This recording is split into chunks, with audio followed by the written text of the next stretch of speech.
Welcome back to another episode of the Vital Strategies Podcast. I'm your host, Patrick Lonergan. I'm on an extended vacation with my family in Italy, rejuvenating and refreshing. In today's episode, we're revisiting some of our favorite guests to uncover their top secrets on how to build a life of health and wellness. We're going to discuss mastering morning routines and overcoming poor habits to optimizing nutrition and mental health. This episode is packed with actionable insights that you don't want to miss. Stay tuned as we dive deep into transformative strategies that can help you live healthier life, both physically and mentally. Our first guest is Darr. We discuss morning routines and how a key decision and commitment can make all the difference. I think there's this situation, and I can look back at my life as an entrepreneur, and I'm sure you've been there, and it's like, we're in this place of like overwhelm. You were talking about outsourcing your life to people, right? Like, I don't even have enough time to go like do the things that I want to do. Mm-hmm. So how do we, like, if we think about this idea of like the pressures of life from when I wake up to when I go to bed, I just feel like it's on me. How do I create any margin to start creating some of these small little habits that will help get me out of this, I'll call it, cycle that I'm in that is just burning me out? That's a really good question. It starts with acknowledging and seeing and identifying that you have this burning need to make a change, that mm-hmm. you're potentially in a state of burnout. I think so many people are living in this state of accepting overwhelm or depletion or levels of unhappiness as mm-hmm. just how it is. It's kind of what you're supposed to do. And you stay that way until you retire, maybe, and then you get to go live a life, right? And then. Mm-hmm. And so it starts with making a decision that there is something more for you, that you get to have something more, that you deserve to have something more. Yeah. When you do that and you make that commitment, because the commitment has to be there first, right? The commitment mm-hmm. to allotting the time, because if we don't think we're worth the time, then we won't find it, right? If we're not valuable enough, we're going to put everyone else ahead of us, work, mm-hmm. family, whatever situation. So it's making that commitment to ourselves first. Yeah. And then it really is about finding clarity around the areas that you need to make a change in and asking yourself the hard questions. And that's not easy sometimes. Yeah. So it's looking at your life. I like to see our lives in buckets for mm-hmm. areas, and work, by the way, is not one of the buckets. Yeah, because work is just work, right? Career is just career, right? It's not one of our buckets. So our physical health, our emotional and mental health, our relationships, and spirituality, whatever that mm-hmm. means to you, right? Yep. And looking at those 4 areas and seeing where you're depleted, where you're less than, where you really could improve. It takes time, right? Mm-hmm. I don't know when I work with a client, you don't know when you work with people where they're mm-hmm. lacking, right? They need to do that deep dive. Yeah. I found people find it easy to look at physical. Oh, well, I should work out more. I need more mm-hmm. sleep, right? That's an easy one. Yep. Relationships are harder. I'm not showing up for my kids. I'm not spending time with my spouse, right? But being aware of these areas and asking yourself the hard questions, then again, coming back to making the commitment to filling these buckets, doing things intentionally every day that will help me in one of these areas feel better, show up better, and trusting that it will happen, and then carving out the time. We all have time. We have time. Time expands. People don't like to believe that, but time does expand, right? The busiest of people can make time. You can find time in your day. What people don't like to do sometimes is make that commitment and carve out the time for themselves. It feels selfish. It feels like it's a waste. Mm-hmm. Or you're stuck in an old cycle of, but I get up and I immediately, chug mm-hmm. coffee and I get in the car because I've snoozed 5 times. Yep. And so for me, and for a lot of my clients, it starts with a really good morning routine. Yep. Not a morning person. I trained myself to become a morning person. Yeah. Getting up before everyone else and having mm-hmm. some practices that you do every day that become as simple as brushing your teeth. You don't think about it anymore. Mhm. And then you start to layer and layer. And I think the important thing is it's not an all or nothing. It's Mhm. not, okay, I have to start going to the gym. I have to spend time with my spouse. I have to Yep. do journal. I have to meditate. I have to, you slowly start to implement these things every day so Mhm. that it becomes Yep. second nature to you.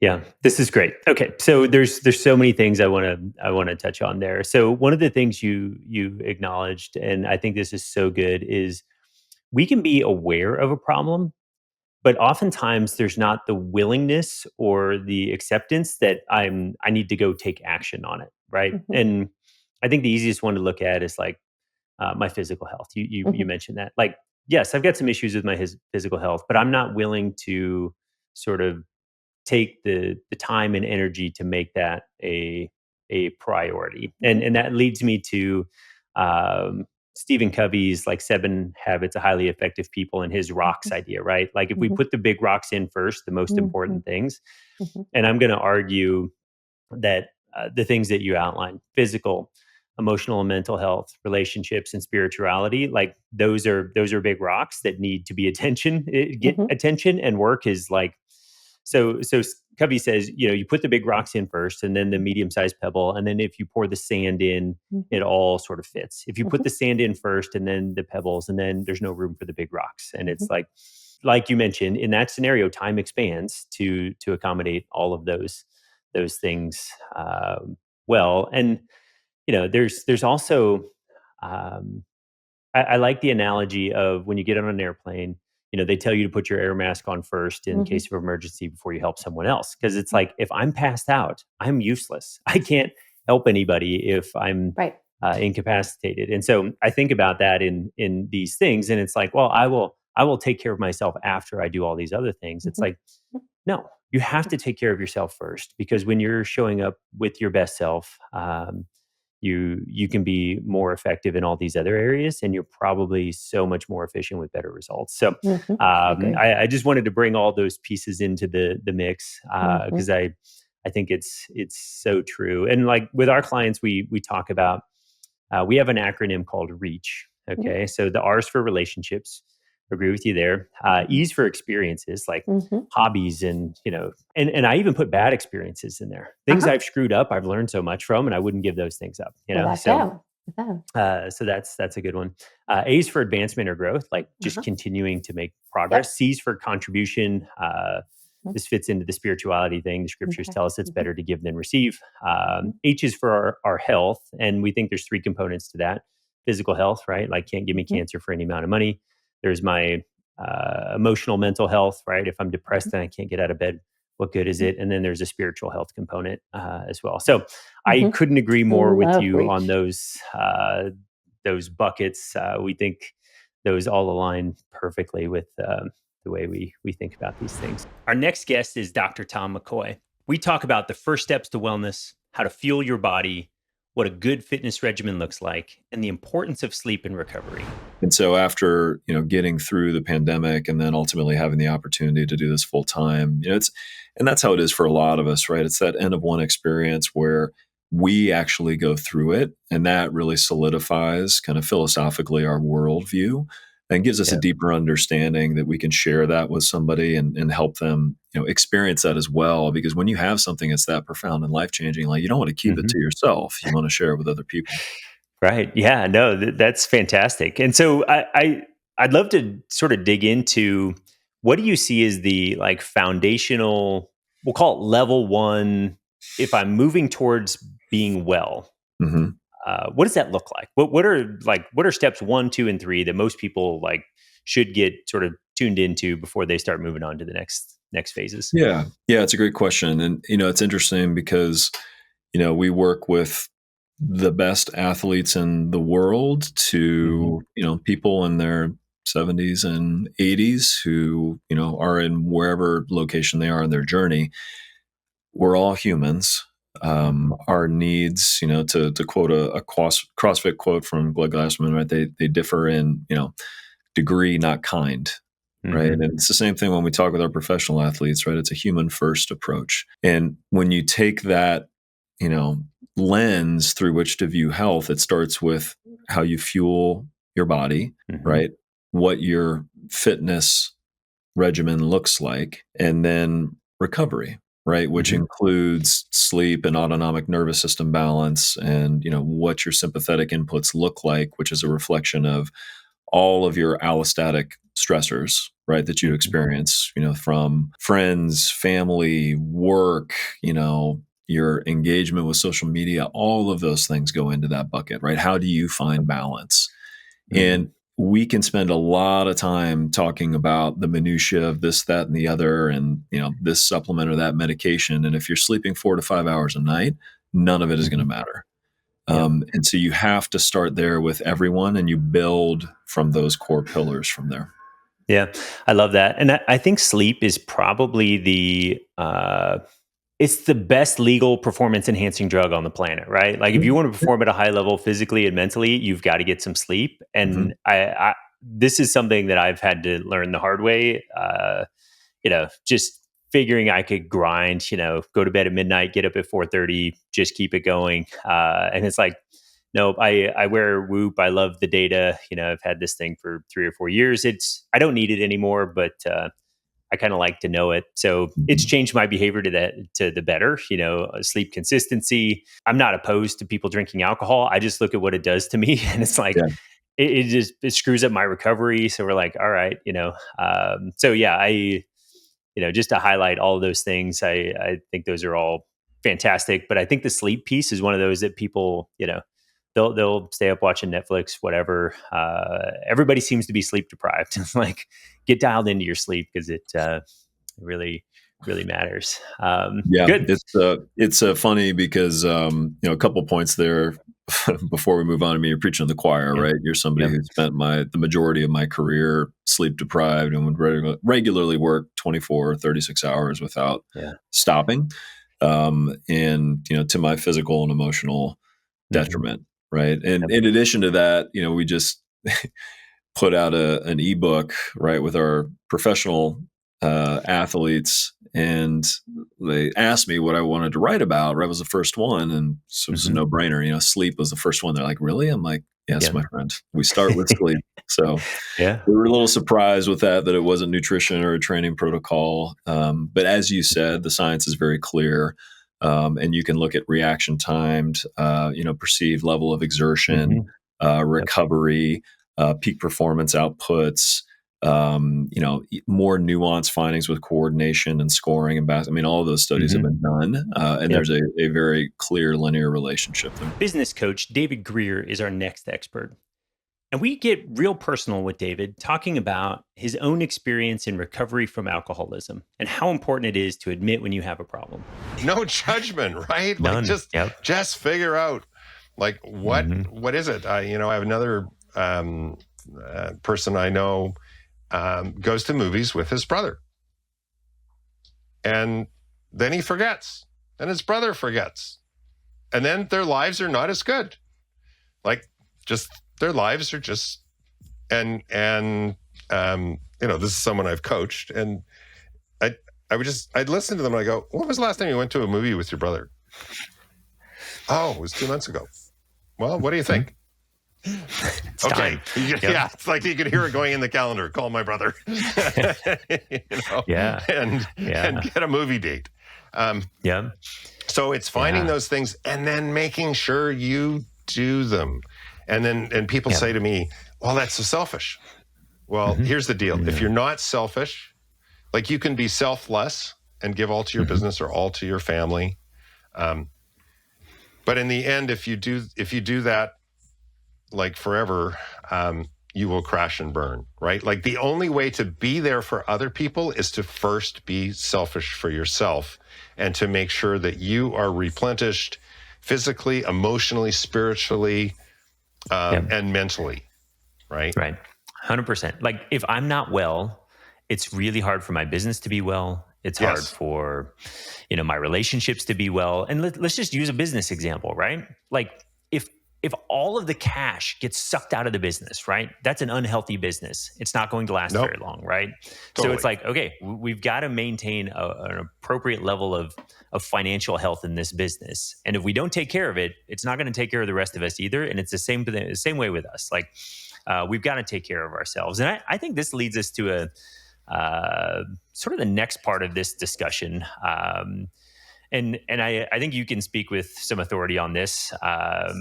You've got some history that you talk about of alcoholism and how you've dealt with that. And I think as entrepreneurs, we've talked about the stress of running a business. It is not easy. Most people actually shouldn't do it.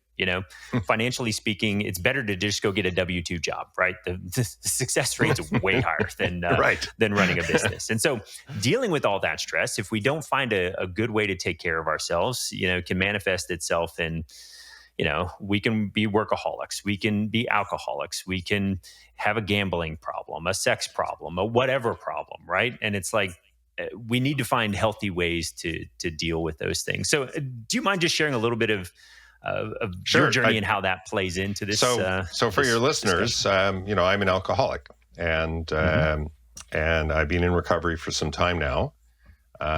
But congratulations. Thank you. It's not easy. But for a very, very long time, I was in complete denial. And so that's the first really big challenge is, at what point are you willing to admit that you have a problem? I was a daily drinker for, at least 20 years. And alcoholism is a progressive disease. So it got worse and worse over time, and I had to consume more and more. And there's even neurological reasons why that happens to us.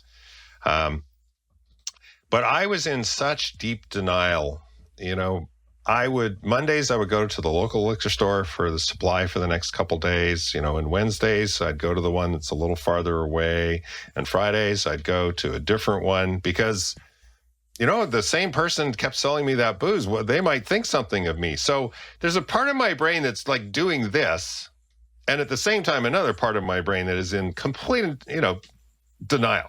Yep.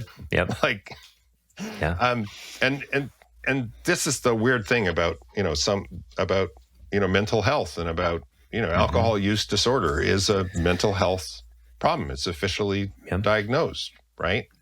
And, it's not a moral failing. And alcohol is particularly problematic because it's socially acceptable, right? And it's one of the few things, if you stop eating bananas, no one says to you, well, why did you stop eating bananas? Here, have a banana.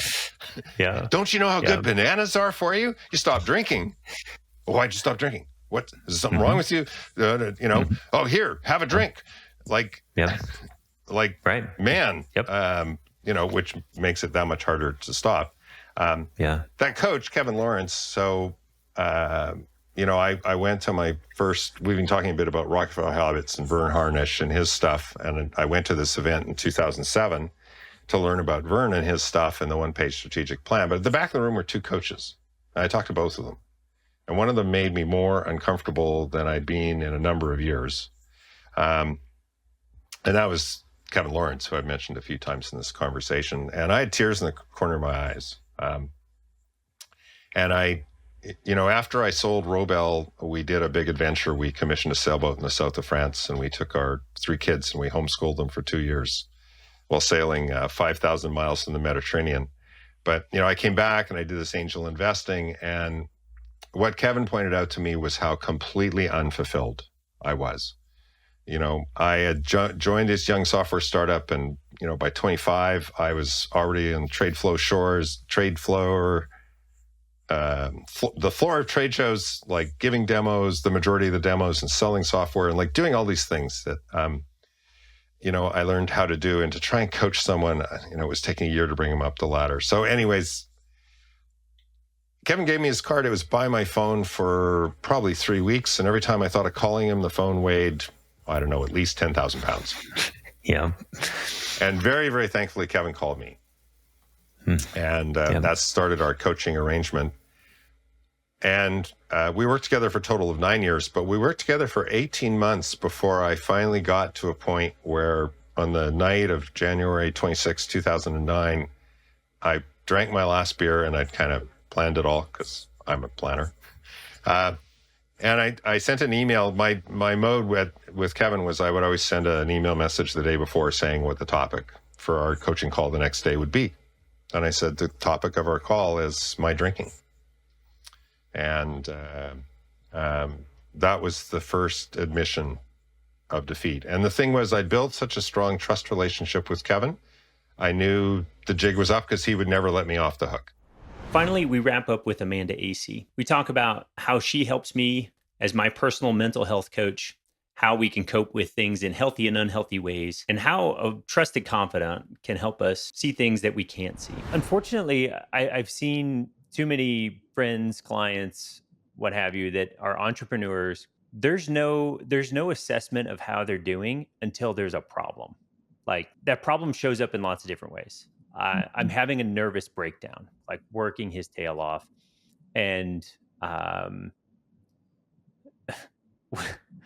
was outside chasing a rodent. Okay. And like basically froze. And like it was everything he could do to get himself back into the house. And just, he like got home, broke down, sweating. And unfortunately, we've got a number of examples of that taking place. And it's like, okay, how do we assess we're not on the right path before we get to this point where like my body physically or emotionally just shuts itself down? Like what is the best way to do that?